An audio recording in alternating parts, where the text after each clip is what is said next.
Good morning all students. आज हम दिलीप कुमार गुप्ता कक्षा 9th की गणित में 7.3 प्रश्नावली का तीसरा सवाल बताएंगे। आज तुम्हारा कौन सा पार्ट है? 12वां पार्ट है। देखिए बेटा, तीसरा सवाल, एक त्रिभुज ए बी सी की, बताओ त्रिभुज ए बी सी है। फिर देखो, एक त्रिभुज ए बी सी की दो भुजाएं ए बी और बी सी तथा माध्यिका ए एम। अब इसमें माध्यिका वाला सवाल आ गया। तो माध्यिका के बारे में पहले आपको हम बताएंगे। क्रमशः एक दूसरे त्रिभुज कौन सा बना? इसमें पी क्यू आर बना। उसकी भुजाएं पी क्यू और क्यू आर तथा माध्यिका पी एन के बराबर हैं। तो देखना है आकृति कौन सी है। ये आपका आकृति कौन सी है? आकृति 7.40 वाली है।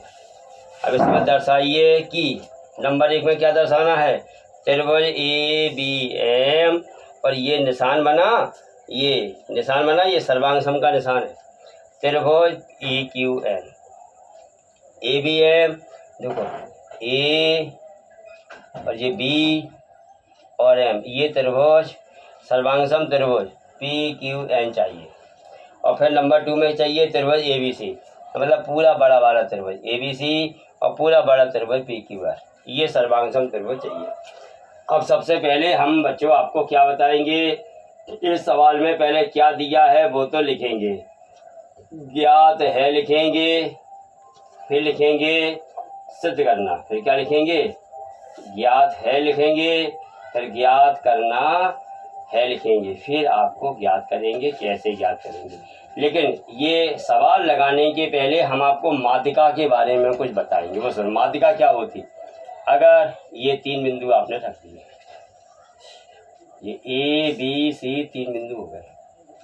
अगर हमें बी सी भुजा, ये बी को सी से मिलाया, ये बी सी रेखा हो गई, भुजा हो गई, ये भुजा बी सी हो गई। इस भुजा बी सी के मध्य में एक बिंदु रखो।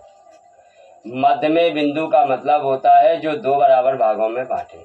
ये एम से लेके बी तक की लंबाई नाप लेना और एम से लेके सी तक की लंबाई नापना। अगर ये दोनों बराबर होंगी तो कहेंगे एम को ए से मिलाने वाली रेखा मानी एम ए मानी ए एम माध्यिका होगी।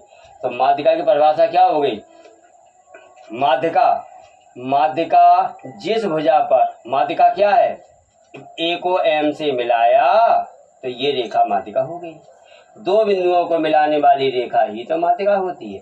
लेकिन फिर उसमें पॉइंटेड बात क्या है? किसी भुजा के मध्य बिंदु को उस भुजा के, जैसे बीसी भुजा ली, उसका मध्य बिंदु एम लिया, उसको सामने वाले बिंदु ए से मिलाया तो ए एम माध्यिका हो गई। माध्यिका की परिभाषा क्या होगी? किसी त्रिभुज की एक भुजा के मध्य बिंदु को उस भुजा के सामने वाले बिंदु से मिलाने वाली रेखा माध्यिका कहलाती है। तो अगर त्रिभुज ए बी सी है, ये त्रिभुज कौन सा है? त्रिभुज ए बी सी है, इसकी माध्यिका ए एम है, तो आप बोलोगे बी एम बराबर सी एम होगा। अब बोलो, अगर ये लिख दिया जाए त्रिभुज ए बी सी की माध्यिका ए एम है, तो आप कौन कौन को बराबर बोलोगे? बी एम बराबर सी एम होगा, इतना होगा। अब बोलो, ये किसका आधा हो गया? ये आधा हो गया बीसी का, और ये आधा किसका हो गया? ये भी बीसी का आधा हो गया। तो इसको बराबर लगे ये भी लिख सकते हैं BC/2। ठीक है बेटा, समझ में आ गया आपको? तो क्या हो गया? माध्यिका की परिभाषा जान गए। माध्यिका जिस भुजा पर गिरती है उस भुजा को 2 बराबर भागों में बांटती है। अब आते हैं सवाल को हल करते हैं। चलिए, सबसे पहले हमको लिखना है ज्ञात है। ये तीसरे सवाल में लिखना है ज्ञात क्या है।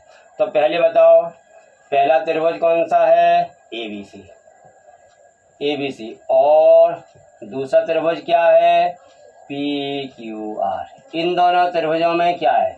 इस त्रिभुज की ए बी भुजा, इस त्रिभुज की भुजा ए बी किसके बराबर है? भुजा पी क्यू की। और देखो फिर इस त्रिभुज की BC भुजा, BC भुजा किसके बराबर है? QR के। और इसकी माध्यिका त्रिभुज ABC की, त्रिभुज ABC और त्रिभुज PQR की माध्यिकाएं क्रमशः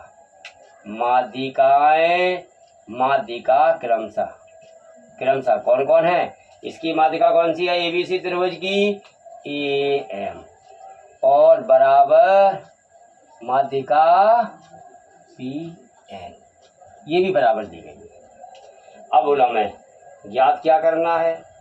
नंबर 1 में आइए, क्या ज्ञात करना है? त्रिभुज ABM सर्वांग सम का निशान है ये, त्रिभुज PQM। नंबर 2 पे आओ, ये नीचे वाला त्रिभुज ABC सर्वांग सम त्रिभुज PQR हो गया। अब आते हैं हल कैसे करना है। बोलो, नंबर 1 में क्या हल करना है? नंबर 1 में त्रिभुज ABM सर्वांग सम त्रिभुज PQN। अब देखो इसमें इन दोनों त्रिभुजों में, इस त्रिभुज में कौन सी? ये देखो ज्ञात में AB भुजा इस त्रिभुज में है और PQ इस त्रिभुज में है, तो ये दो भुजाएं बराबर मिल गई, AB बराबर PQ। और देखो फिर इसमें AM इस त्रिभुज में A और M मिल गया, और PN ये मिल गया, ये P है ये N है, PN मिल गया, तो PN इसमें मिल गया, AM इसमें मिल गया। तो AM और PN कैसे दिए गए हैं? ये बराबर दिए गए। कैसे? ये बराबर दिए गए। तो इसमें AM बराबर PM हो गया, AM बराबर PN हो गया, और AB बराबर PQ। दो भुजा बराबर हैं, एक भुजा बराबर और मिल जाए तो सर्वांग सम हो जाएगा। अब यहाँ आ जाओ, यहाँ से स्टार्ट करेंगे। त्रिभुज बोलो, पहला त्रिभुज कौन सा है? पहला त्रिभुज ये बना, क्या नाम है? ABC। उसकी माध्यिका क्या है? AM। बोलो, पहला त्रिभुज कौन सा बना? त्रिभुज ABC की माध्यिका क्या है? बोलो, त्रिभुज ABC की माध्यिका क्या है? AM है। इसीलिए कौन कौन बराबर होंगे? हमने बताया था माध्यिका वाली रेखा, ये माध्यिका किस भुजा पर गिरी? BC भुजा पर गिरी, तो किसको आधा आधा करेगी? BC को आधा आधा करेगी। क्या हो जाएगा? BM बराबर CM बराबर कितना होगा? 1/2 BC। कितना होगा? एक बार फिर शुरू से देखो बेटा, एक बार और देखिए। बोलो, त्रिभुज ABC की माध्यिका क्या है? माध्यिका AM है। इसीलिए चलिए बोलिए, बोलो, ये माध्यिका कौन सी भुजा पर, किस भुजा के लिए है? BC भुजा के लिए। तो बोलो BC का आधा होगा, BC का आधा क्या होगा? BC का आधा BM भी होगा और BC का आधा CM भी होगा। क्या होगा? इसलिए BC का आधा BM हो गया और BC का आधा CM हो गया। ये आपका समीकरण 1 हो गया। समझ में आ गया बच्चों? अब देखो त्रिभुज, दूसरा त्रिभुज बोलो, PQR की माध्यिका क्या है? की माध्यिका क्या है? माध्यिका PN है। इसलिए इसमें क्या हो जाएगा? इसीलिए इसमें क्या होगा? बोलो, ये किस पर माध्यिका है? PN माध्यिका किस पर है? ये PN रेखा किस पर गिरी? QR पर। QR के लिए माध्यिका है, तो QR का आधा करने के लिए 2 का भाग देते हैं। तो QR का आधा देखो, इसमें क्या है? QR का आधा QN है और QR का आधा RN है। QR का आधा क्या है? QN भी है और आधा क्या है? NR भी है। ये समीकरण दूसरा हो गया। अब यहाँ आ जाओ, इसमें उसने कहा था AB। चलिए देखिए बच्चों, अब इसमें देखो, यहाँ देखिए ज्ञात में देखिए, AB बराबर PQ था और BC बराबर QR था और AM बराबर PN था। अब देखो ये बोलो, ये लाइन बोलो, BC बराबर क्या है? QR। बोलो, दिया गया BC बराबर क्यू आर कहाँ से आया, दिया गया था, ये दिया गया था। दोनों पक्षों में किसका भाग दे दें, दोनों पक्षों में किसका भाग दे दें और क्यों दे दें, आधा करना है, BC का आधा करना है, QR का आधा करना। आधा कब होगा, जब 2 का भाग देंगे, दोनों पक्षों में 2 का भाग देने पर, दो भाग। तो यहाँ BC जगह क्या हो जाएगा, जब 2 का भाग देंगे, BC/2 बराबर QR/2। अब इसमें क्या करेंगे, इसमें बोलो क्या करेंगे, इसमें समीकरण 1 तथा समीकरण 2 से मान रखने पर अब देखो ये BC/2 लिखा, समीकरण 1 में जाओ, BC/2 लिखा, तो ये BC/2 की जगह पर या CM रख देना, या CM नहीं रखना हो तो BM रख देना। तो BC/2 की जगह पे BM रख देना, ठीक है। तो BC/2 लिखा, BC/2 बराबर किसके है, BM के, क्योंकि ये BC का आधा है और ये आधा वाला है।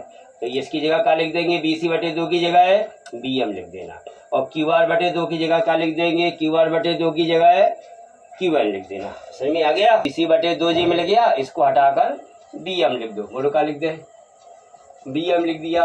और QR/2 को हटा के क्या लिख दें, देखो QN लिख दो।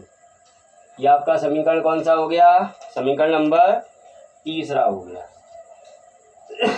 अब यहाँ देखो, इसके बाद 3 हो गया। अब ये त्रिभुज ले लो, त्रिभुज ये ABM और त्रिभुज ये बोलो ABM और PQN।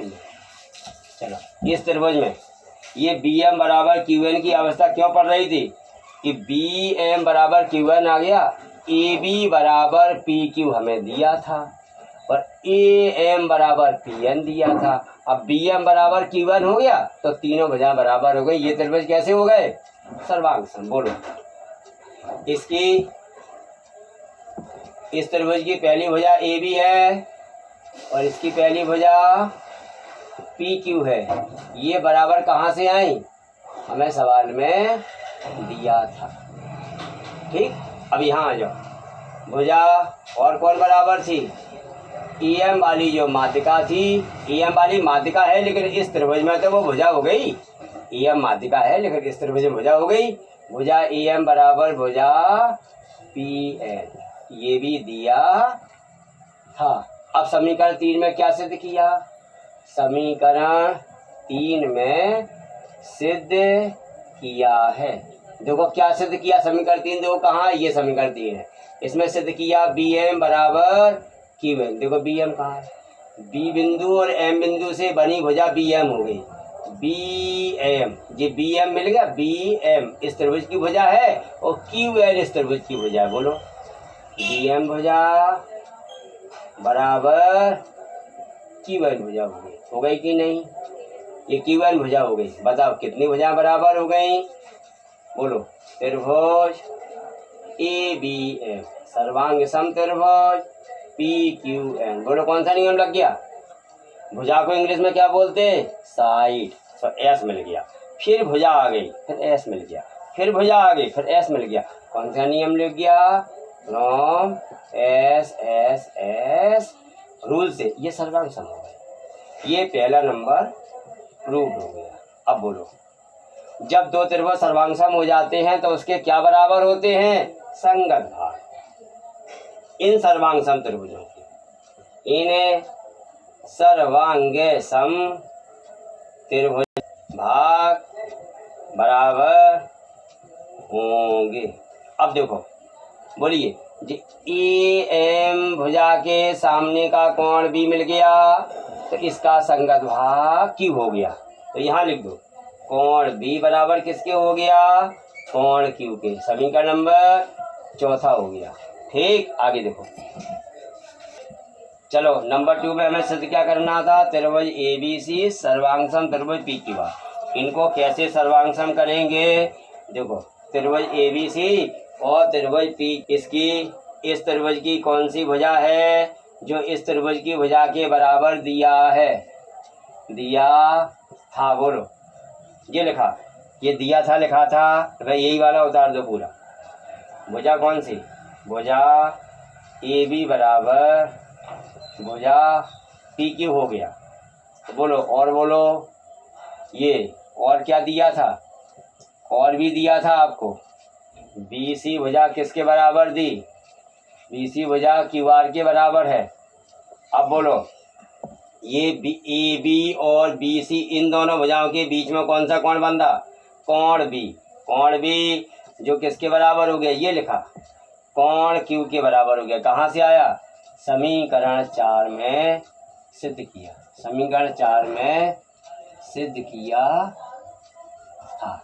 बोलो कौन सा नियम लग गया, त्रिभुज ए बी सी सर्वांग त्रिभुज पी क्यू आर फ्रॉम कौन सा नियम लग गया, बोलो। ये भुजा लिखी, अंग्रेजी बोलो साइड, एस मिल गया। कोण की इंग्लिश एंगल, ई मिल गया। भुजा की अंग्रेजी साइड, एस मिल गई, एस ए एस रूल से ये सर्वांग सम हो गए। ये आपका सेकेंड पार्ट प्रूव्ड हो गया। ठीक समझ में आ गया। इस प्रकार से आपसे पूरा सवाल तीसरा सवाल पूरा होता है।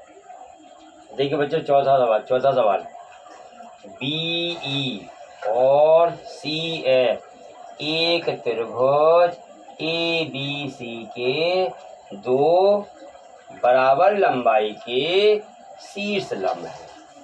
ये शीर्ष लंब शब्द लिखा, इससे 90 के कोण बनेंगे।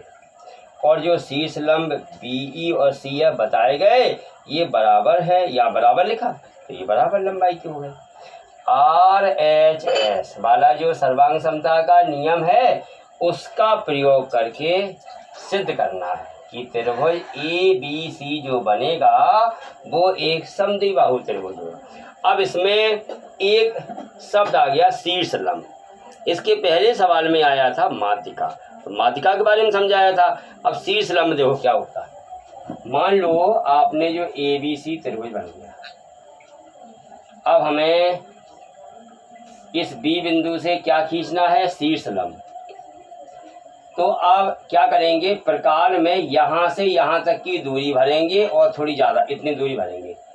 बी से लेके ए सी के बीच की दूरी इतनी दूरी भर लेंगे। इतनी दूरी भर के क्या करेंगे, यहाँ से चाप लगाएंगे। तो पटरी से यहाँ भी थोड़ा बढ़ा लेंगे और थोड़ा यहाँ भी बढ़ा, यहाँ से एक लंब खींचेंगे। कैसे, यहाँ प्रकार की नोक रखेंगे और पेंसिल और प्रकार के बीच की दूरी इतनी रखेंगे और यहाँ से एक चाप लगाएंगे और यहाँ से 2 चाप लगेंगे। इसको मिला देंगे तो ये क्या बन गया, ये जो बी बिंदु से ये लाइन आई है ये बी ई, इसे क्या कहेंगे, इसे कहेंगे शीर्ष लंब। क्या कहेंगे, ये शीर्ष लंब हो गया। ऐसा करने से ये कोण ए ई बी 90 का बन जाता है और इस तरफ का कोण बी ई सी ये भी 90 का बन जाता है। इसी प्रकार इससे करेंगे, जैसा प्रोसेस इससे किया था वैसे इससे करेंगे। ऐसे इसको भी थोड़ा आगे बढ़ाएंगे, इसको भी थोड़ा आगे बढ़ाएंगे और यहाँ से ये लंब डालेंगे। और जरूरी नहीं है कि ये बाहर लंब जाए, यहाँ से लंब खींचेंगे। ये ऐसा गया, यहाँ से 2 कट लगाए, इसको मिलाया, ये हो गया सी एफ लंब हो गया। तो ए एफ सी ये 90 हो गया और बी एफ सी ये 90 हो गया। ठीक, आगे समझ में कि नहीं आ गई। इस प्रकार से शीर्ष लंब होता है और बी ई बराबर सी एफ भी दिए गए हैं। आगे देखो आप कैसे करेंगे। आपको हमने क्या बताया, त्रिभुज बनाओ, ए बी, ये ए बी सी त्रिभुज बन गया कि नहीं। अब बी से क्या करना है, वही हमने कहा था लंब डालो। यहाँ से बिल्कुल सीधी रेखा एक खींच दो और यहाँ पे ई डाल दो। बस इस वाले कोण का नाम बताओ, बी ई सी, ये 90 डिग्री का कोण बन गया। ठीक, ऐसे यहाँ आ जाओ, ये सी से लंब डालो, ये सी से लंब डालो। एक मिनट सुनो, देखिए आपको त्रिभुज ए बी सी समद्विबाहु चाहिए तो सुनो, ये वाली रेखा और ये बराबर ही बना के फिगर को बनाना। ठीक, ये दोनों रेखाएं कैसी हो गई, बराबर। बनानी नहीं थी लेकिन बराबर हमने बना करके आपको समझा रहे। चलो यहाँ से लंब डाला, ये 90 हो गया, ये 90 हो गया, और यहाँ से लंब डालो, ये 90 हो गया, ये भी 90 हो गया। दिया है, दिया में क्या लिखेंगे बोलो? त्रिभुज कौन को, त्रिभुज कौन सा है? त्रिभुज ABC, त्रिभुज ABC है, जिसमें शीर्ष लंब कौन कौन है? जिसमें शीर्ष लंब क्रमशः कौन कौन है? शीर्ष लंब कौन कौन है? शीर्ष लंब BE और CF हैं। BE और CF क्या है? शीर्ष लंब। शीर्ष लंब का मतलब है 90 डिग्री का कोण बन गया। इसके कारण, इस लाइन के कारण BEC कोण 90 बन गया, और BFC कोण 90 बन गया, BEA 90 बन गया, CFA 90 बन गया। आ गया समझ में? अब उसने ये कहा था BE और CF बराबर भी दिए गए हैं, ये बराबर भी दिए गए, दिया गया, हो गया। अब यहाँ पे आ जाओ, सिद्ध करना है, सिद्ध करना है। क्या सिद्ध करना है? देखो, जो त्रिभुज ABC बना, समद्विबाहु त्रिभुज है। त्रिभुज ABC एक समद्विबाहु त्रिभुज है, समद्विबाहु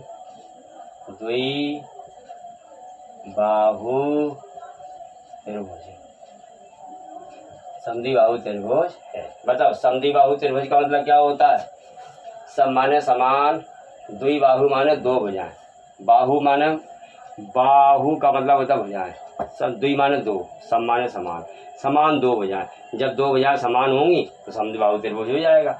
अब हमें कौन सा नियम लेना है? आर को क्या बोलते हैं? राइट एंगल, मीन्स 90 का कोण। एच को हाइपोटेनस, इसको हिंदी में कर्ण भुजा कहते हैं, और ये अन्य भुजा साइड। समकोण होना चाहिए, 90 के दोनों कोण होने चाहिए, और ये कर्ण भुजा बराबर होनी चाहिए, अन्य भुजा बराबर। इस नियम से सर्वांकन करने।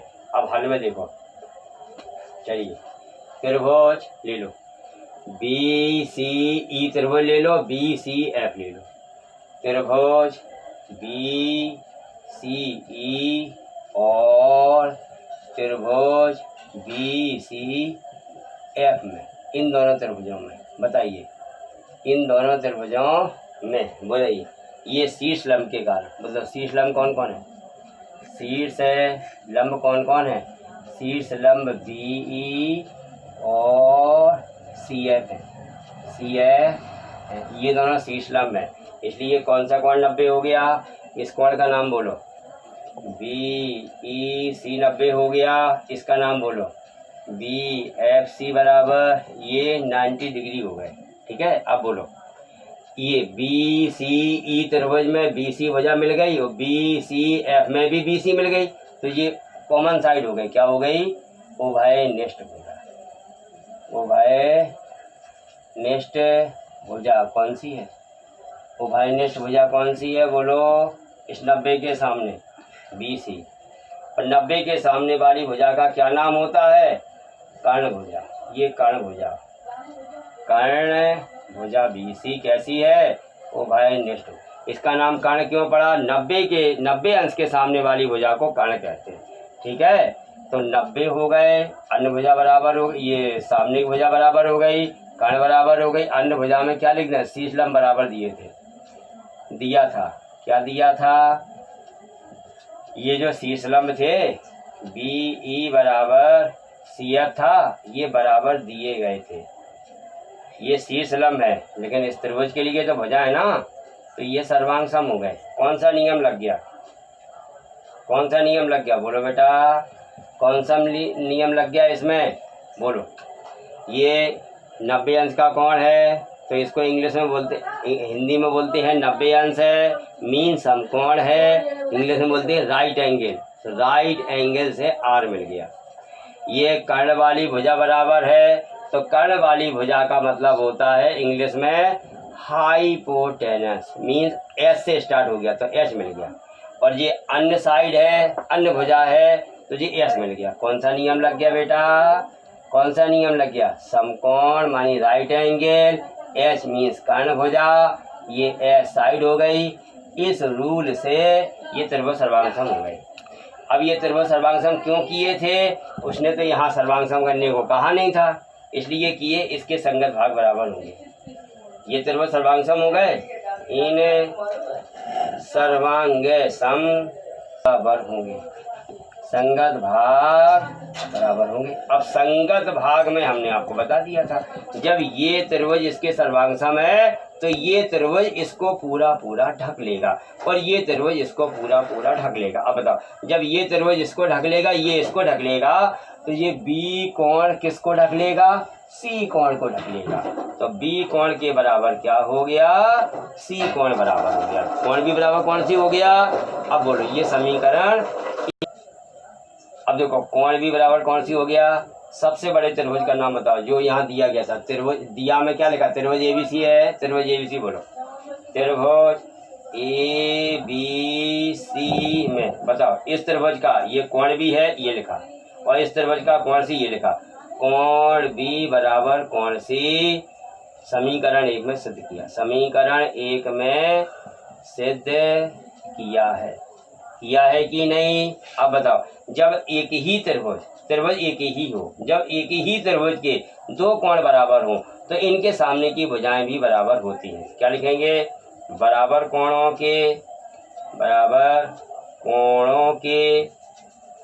कोणों के सामने वाली क्या बराबर होंगी? सामने वाली भुजाएं बराबर होती हैं। कराई थी फिर में हमने ये कि दो कोण बराबर हों तो सामने वाली भुजाएं बराबर होती हैं। इनके सामने की भुजाएं ढूंढो। कोण बी के सामने भुजा कौन सी है? ए सी। और कोण सी के सामने ए बी, तो ए बी बराबर ए सी हो गया। अब बोलो कितनी भुजाएं बराबर हो गई? ए बी बराबर ए सी हो गया। जब दो भुजाएं बराबर हो गई, बोलो इसमें त्रिभुज ए बी सी में एक भुजा ए बी है, ए से बी तक, एक भुजा ए से बी तक, एक ए बी भुजा हो गई, जे लिखी, और दूसरी भुजा बी सी है जो यहाँ नहीं लिखी, तीसरी भुजा ए सी जे लिखी, तो दो भुजाएं बराबर हो गई। अतः जिस त्रिभुज की दो भुजाएं बराबर होती हैं वो क्या कहलाता है? अतः त्रिभुज ए बी सी क्या हो गया? जिसकी दो भुजाएं बराबर हो गई, अतः त्रिभुज ए बी सी एक समद्विबाहु त्रिभुज हो गया। समद्विबाहु त्रिभुज कौन सा होता? समद्विबाहु त्रिभुज होगा। क्यों होगा? क्योंकि इसकी दो भुजाएं बराबर हो गई हैं। यही सिद्ध करना था, ये प्रूव हो गया ये आपका। चलो देखो बच्चों, जब ए बी बराबर ए सी हो गया, दो भुजाएं बराबर हो गई, तो त्रिभुज ए बी सी कैसा हो गया? दो भुजाएं बराबर हो गई, समद्विबाहु हो गया। अतः त्रिभुज ए बी सी समद्विबाहु त्रिभुज होगा। ये समद्विबाहु त्रिभुज हो गया, ये प्रूव हो गया। बच्चों आज कौन कौन सवाल बताए हमने? तीसरा और चौथा। अगर इसमें कुछ भी आपको आधा आ गया, बीच का नहीं आ रहा, कुछ भी प्रॉब्लम है, तो आप फ़ोन करके हमसे पूछें, हम आपके पूरे पॉइंट्स क्लियर कर देंगे जो आपको प्रॉब्लम होगी। ठीक है बेटा, अच्छे से समझ के करो। चलिए बेटा आज का होमवर्क देखो, प्रश्नावली 7.3 में तीसरा और चौथा सवाल वीडियो में आप समझ लेना अच्छी तरह से। जिस पॉइंट में समझ में नहीं आए वो फ़ोन करके हमसे पूछ भी सकते हो बेटा, और फिर कॉपी में इसको पूरा करो और चेक करो।